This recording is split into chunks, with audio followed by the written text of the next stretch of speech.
way, I can't pick a single character, because for me the most magical experience that has been working in this series has been creating this whole world as an integral entity. I can't imagine Locke Key without any of its characters, of any of its locations. It's a whole universe that has an harmony and a synchronicity of its own. And I think if you remove any of the parts, the whole clockwork system falls apart. And for me, that has been the great experience. We've been having, in the long run of the series, these moments in which some character doesn't show up and they wait for the moment to reappear and stuff like that, and sometimes other issues in which you're focused on only one character and leaving all the others outside for that episode. And all of them have been a tremendous pleasure and enormous challenge to face.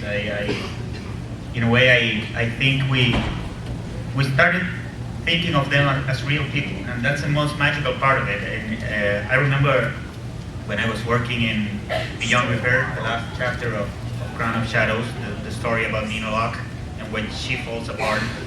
And it was a very painful experience to sort out that issue, because I had to spend a whole month with this poor woman breaking apart day after day, and to be with her along every step of that way. So that feeling is in a way an example of how has been the experience of creating all this cast of characters. We started working with, I don't know, 5, 6, 7 characters in the first miniseries, and we ended up designing, creating, and giving personality to more than 57 characters, I think, in the whole run.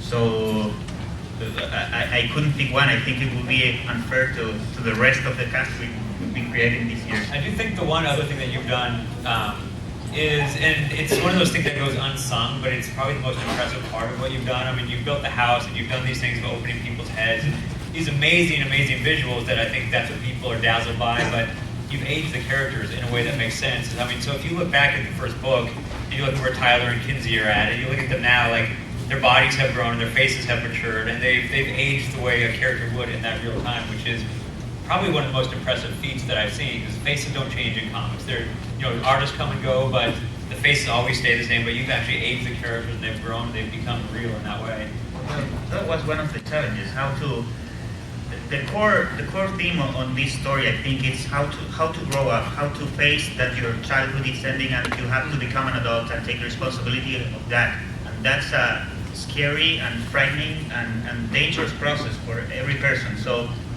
how to manifest that into the characters themselves is also a thing we felt we had an obligation to tackle in a way, either visually or doing in the storytelling. So I had this idea of starting the comic book with a more childish appearance in the character. Even the drawing style was more childish oriented because of that, and to enhance the horror parts of the story. But I always had this idea of, as the story developed, trying to get to a more realistic and subtle way to draw the characters at the ending of the story. Gabe is great at horrifying imagery. He can do gross out art with the best of them. But I think people often misunderstand how horror works, because you can fling entrails at the reader, but that's not really scary. And good horror is founded on sympathy. Good horror is when you love someone and then see them suffering the worst. You see them in really terrifying walks trying to fight their way out. So before you can be scared, you have to care. Yeah.